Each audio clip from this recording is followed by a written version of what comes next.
পাখাল মাছের তেল ঝাল বানাবো আমি। ধোক্কা হয়ে গেছে, এবারে লে নেবো। এই পাখাল মাছটা কিন্তু সচরাচর এখন আর পাওয়া যায় না, বহু বছর আগে চেয়েছিলাম। এগুলো গোল্ডেন কালারে বা সোনালি রঙের, চলে একটু অন্য কোনো জিনিস কেন কিছু কাদা কাদা কিছুই খায় না, খুব টেস্টি। পাতলানো হয়ে গেছে, তুলে নেবো। একটু পেঁয়াজ কুচানো দিয়ে দেবো। ভাজা হয়ে গেছে, এবার পেঁয়াজ আদা রসুনের বাটাটা দিয়ে দেবো আমি। একটু পেঁয়াজ বাটা তুলে দেবো, আবার দরকার হলে যেতে লাগে গুঁড়ো দেবো। মাছগুলো দিয়ে দিই, একটু কষাবো। খুব ইজি রান্না, বেশি সময় লাগে না। হাতে লবণ দিয়ে দিচ্ছি।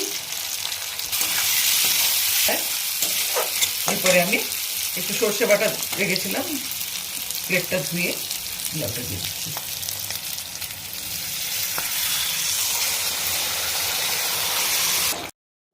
কমপ্লিট হয়ে গেছে।